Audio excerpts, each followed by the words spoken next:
Hello, good morning बच्चों। अच्छा, इससे पहले हमने आपको फर्स्ट चैप्टर से कूलाम का नियम, सदिश रूप, अदिश रूप, उसके मात्रक सब करवा दिए थे। वही हम इम्पोर्टेंट क्वेश्चन उठाएंगे, मैंने बताया था आपको इसी लेक्चर में, ठीक है।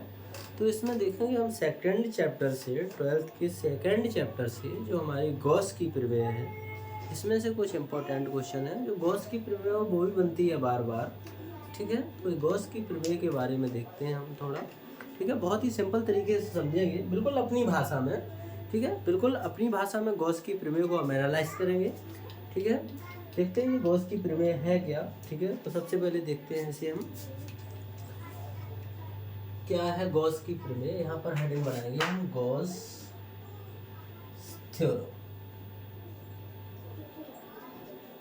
ठीक है। क्या होती है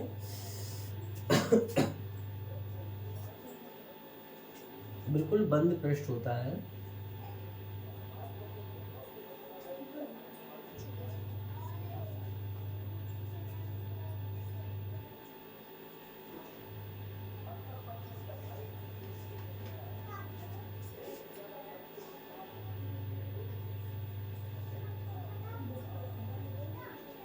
अल्प क्षेत्रफल मान लीजिए यहाँ पर r मीटर की दूरी पर कोई बिंदु P है, ठीक है।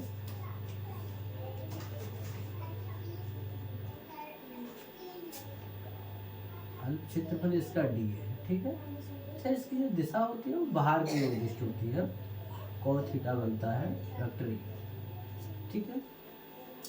गॉस की कुछ ज्यादा नहीं करना, प्लस क्यू आवेश बिंदु पर स्थित है, ठीक है। गॉस की प्रमेय है क्या, डेफिनेशन इसकी हम देखेंगे क्या है कि नहीं।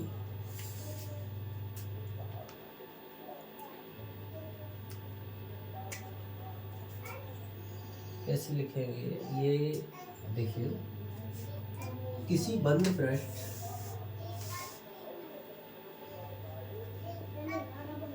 से होकर गुजरने वाला वैद्युत फ्लक्स उससे परिबद्ध कुल आवेश, कुल आवेश कितना है, क्यू का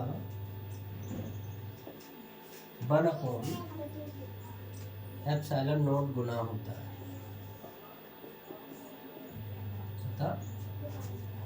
ये गॉस की प्रमेय है, ठीक है।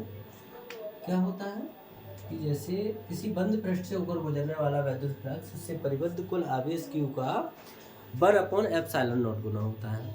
इसमें देखेंगे बेटा हम सिद्ध क्या करना होता है।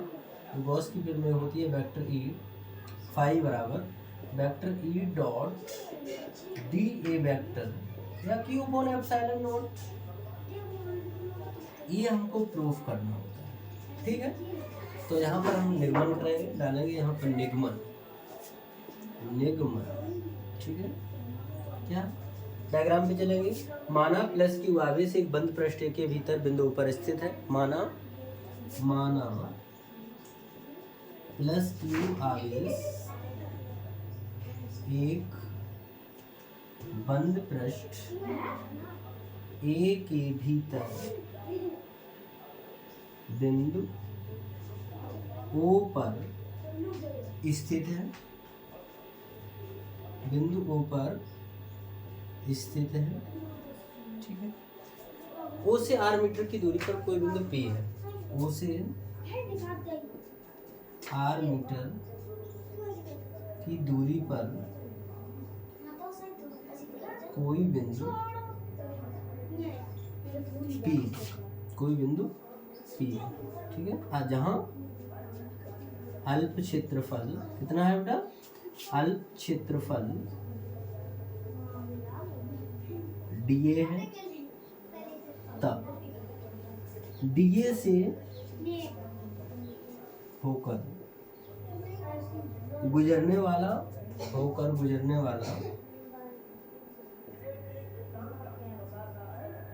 फ्लक्स, डीए से होकर गुजरने वाला फ्लक्स क्या हो जाएगा, D phi E. Flux phi होता है सूक्ष्म क्षेत्रफल है, सॉरी सूक्ष्म क्षेत्रफल है, वैद्युत फ्लक्स भी सूक्ष्म होगा, vector E dot D A vector, ठीक है। डी फाई बराबर vector E dot D A vector. हमें ये सिद्ध करना है क्यू अपॉन एप्सिलॉन नॉट, ये हमें सिद्ध करना है। तो डी फाई बराबर वेक्टर ई डॉट डी ए से डी ए वेक्टर हमें सिद्ध करना है क्यू अपॉन एप्सिलॉन नॉट, ठीक है बेटा।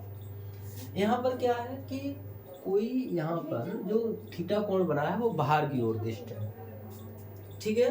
तो यहाँ पर क्या हो जाएगा, डी फाई ई बराबर E D A cos theta, ठीक है। शुरू से हम करते आए हैं, ठीक है। यहाँ पर ई का मान रख दीजिएगा। ई का मान कितना होता है हमें पता है, ई का मान कितना होता है बेटा, ई का मान हमें पता है, छोटी करके लिख दीजिएगा, ठीक है। कितना होता है ई का मान, ई का मान होता है 1 अपॉन ई बराबर 1 upon 4 pi epsilon naught Q upon are square, ठीक है। तो यहाँ पर ई का मान रख दीजिएगा। ई का मान कितना है, डी फाई ई बराबर 1 upon 4 pi epsilon naught Q upon are square और डी ए कॉस थीटा, ठीक है बेटा। अभी क्या निकाला हमने, जरा से क्षेत्रफल से गुजरने वाला वैद्युत फ्लक्स जरा सूक्ष्म। अब हम क्या करेंगे, पूरे से निकालेंगे, संपूर्ण पृष्ठ से, ठीक है। संपूर्ण पृष्ठ से कहीं पर भी मान लीजिए, ठीक है। तो संपूर्ण पृष्ठ से होकर गुजरने वाला वैद्युत फ्लक्स यहाँ पर दिखेंगे, संपूर्ण पृष्ठ से होकर गुजरने वाला फ्लक्स, ठीक है। क्या हो जाएगा बेटा, इंटीग्रेशन डी फाई इंटीग्रल, ठीक है, 1 upon 4 pi epsilon naught Q upon are square और डी ए कॉस थीटा। बेटा कांस्टेंट सारे बाहर कर दीजिए। फाई कितना हो जाएगा, ये किसके बराबर होता है, फाई के, ठीक है। कांस्टेंट बाहर करो, Q upon 4 pi epsilon naught integration, ठीक है, D A cos theta upon are square. अच्छा, d A cos theta upon are square किसके बराबर होता है, जैसे यहाँ पर कोण जो होता है वो डी ओमेगा के बराबर होता है।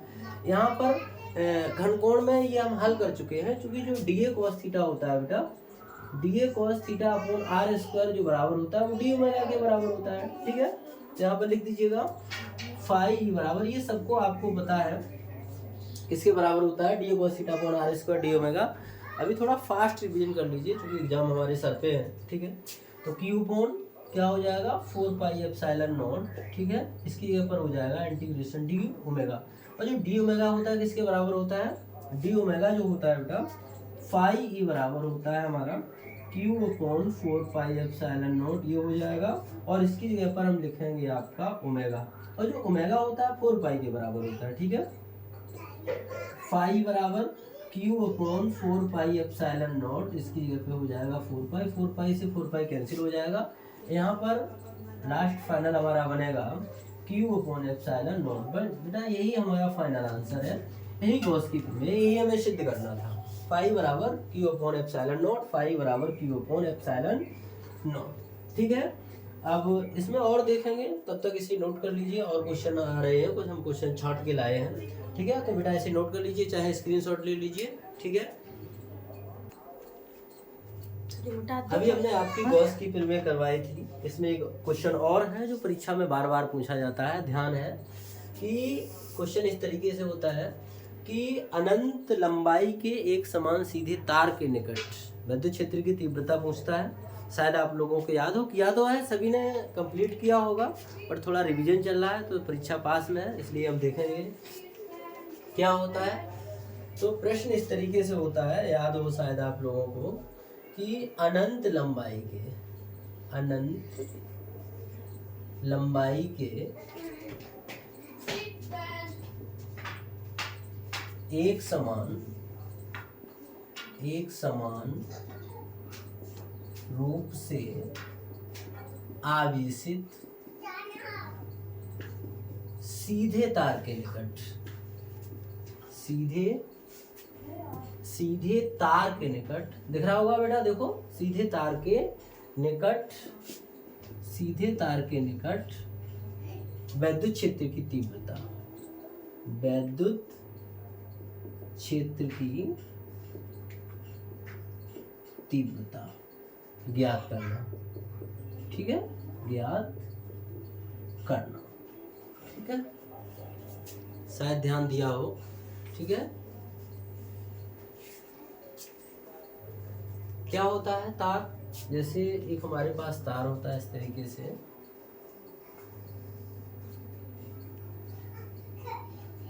थोड़ा और सिंपल बोर्ड का भी देख लीजिए भैया।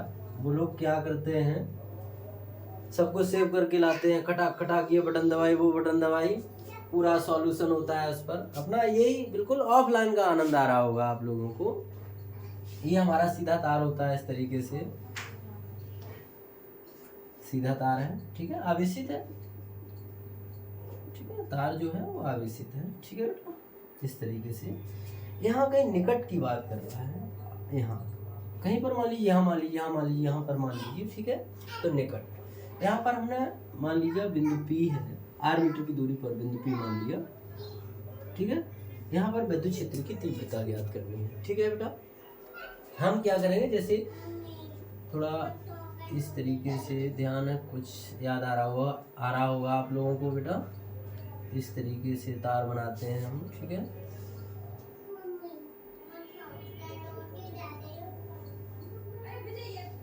ये ठीक है, यहाँ पर मान लीजिए, यहाँ मान लीजिए, कहीं पर भी मान लीजिए। ठीक है, DH अल्प क्षेत्रफल होता है, विद्युत क्षेत्र की तीव्रता ये होती है। ठीक है, यहाँ पर मान लीजिए बिंदु P है, सॉरी यहाँ पर बना दीजिए इसे, DA है विद्युत क्षेत्र की तीव्रता, E है। ठीक है, अब हमें इसके लिए व्यंजक प्राप्त करना है। व्यंजक क्या होता है इसके लिए, इसके लिए विद्युत क्षेत्र की जो तीव्रता होती है बेटा, क्या होती है पता होगा आप लोगों को। इसके लिए तीव्रता होती है E बराबर 1/4πε0 2 λ/r। कुछ याद है, 2 λ/r। इसके लिए हम हल करेंगे।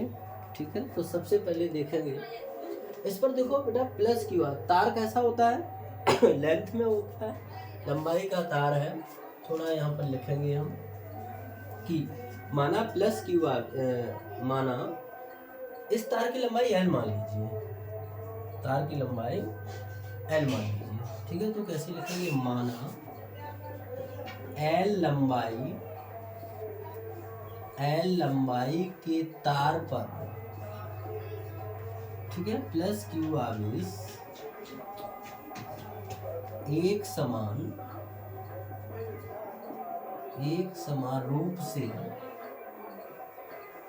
वितरित है, एक समान रूप से वितरित है। तो इस वितरित का मतलब चारों तरफ फैला हुआ वितरित आवेश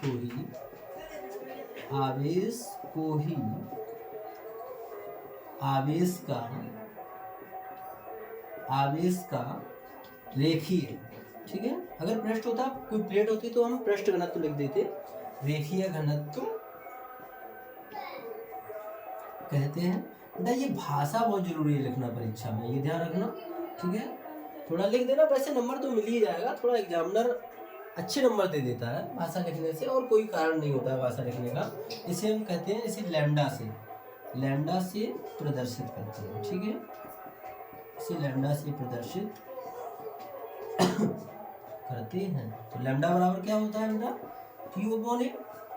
यहाँ पर A नहीं होगा क्योंकि तार की लंबाई L है, तो यहाँ पर क्या हो जाएगा आपका लैम्डा बराबर Q/L। तो यहाँ से Q बराबर क्या हो जाएगा आपका लैम्डा L, आवेश का मान। ठीक है, अच्छा तार के निकट हमने क्या किया कि तार के निकट R मीटर की दूरी पर कोई बिंदु P माना है।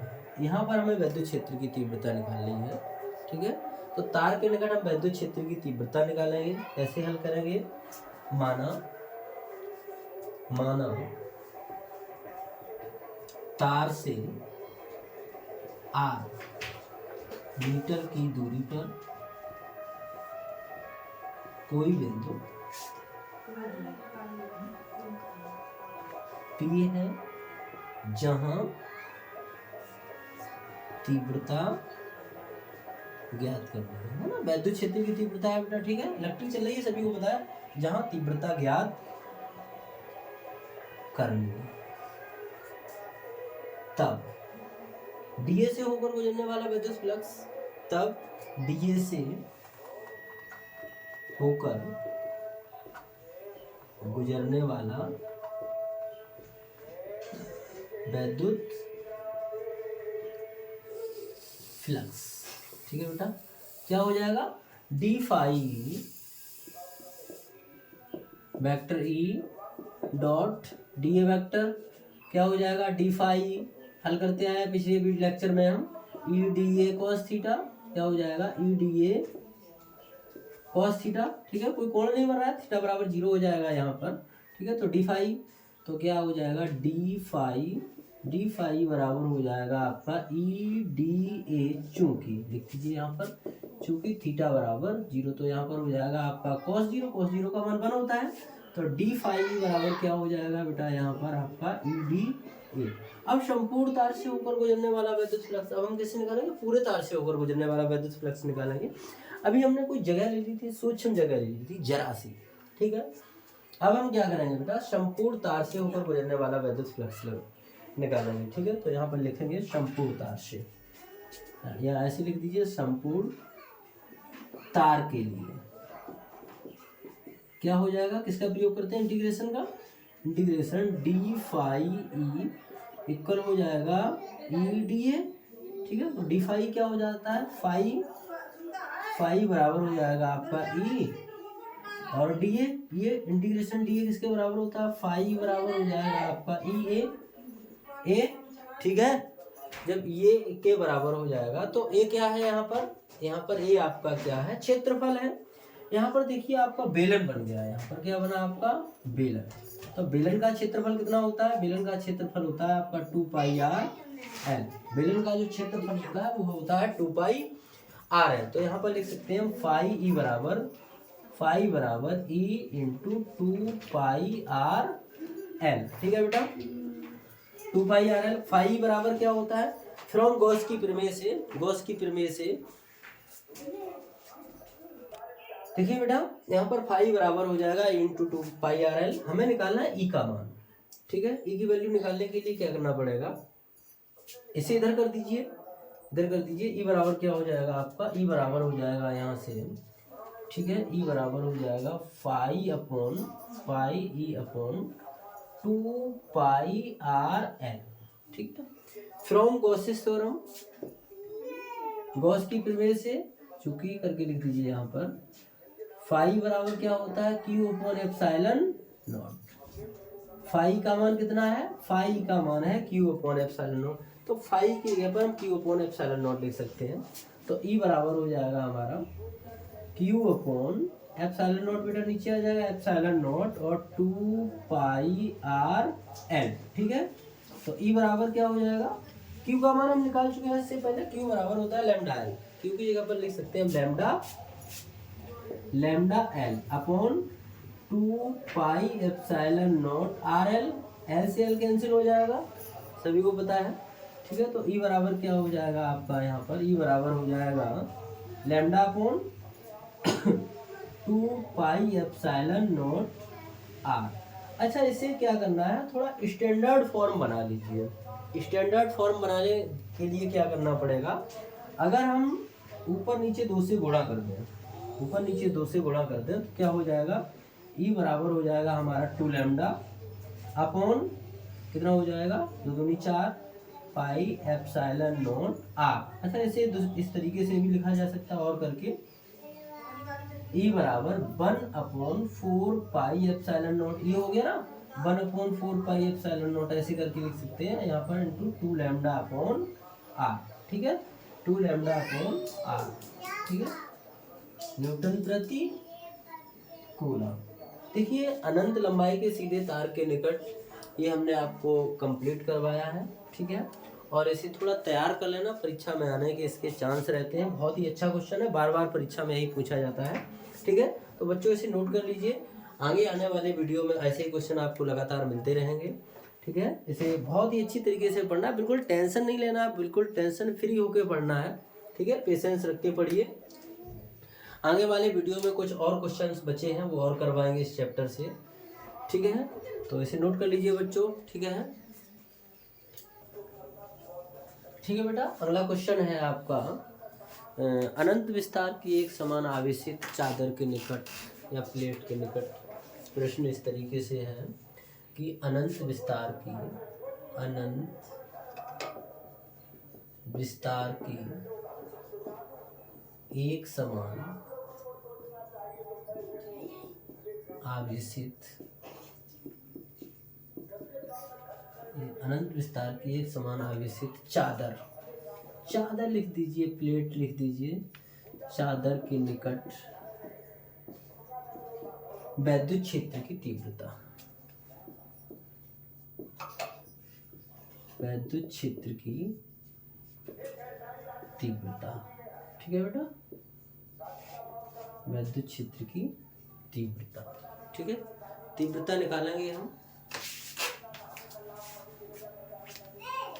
तो देखते हैं, वैद्युत क्षेत्र की तीव्रता के लिए हमें व्यंजक प्राप्त करना है कि हमारे पास अनंत विस्तार की प्लेट होती है इस तरीके से।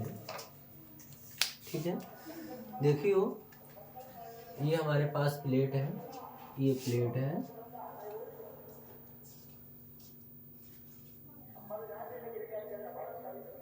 ठीक है।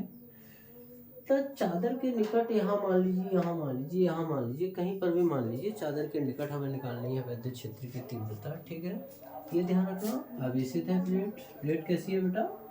आवेशित प्लेट है। ठीक है, प्लेट आवेशित, धन आवेशित है। ठीक, ये प्लेट है। मान लीजिए चादर के इस तरफ, ऐसा कीजिए, यहाँ पर मान लीजिए कोई बिंदु P है। ठीक है सॉरी, यहाँ पर मान लीजिए बिंदु P डैश है। ठीक है, डिटेल में पढ़ा होगा आप लोगों ने, बट हम थोड़ा बता दे रहे हैं शॉर्ट में। ये है प्लेट, यहाँ से हमने क्या किया, एक पृष्ठ खींच दिया। ठीक है, इस तरीके से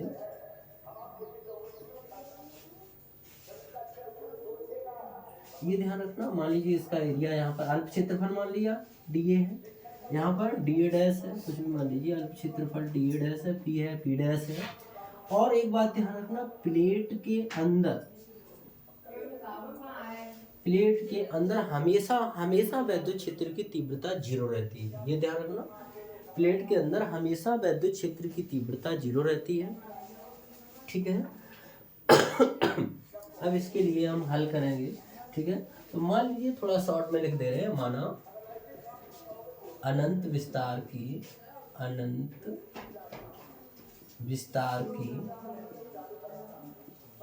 एक प्लेट है जिसके समीप दोनों ओर, ऐसे डाल दीजिए, दोनों ओर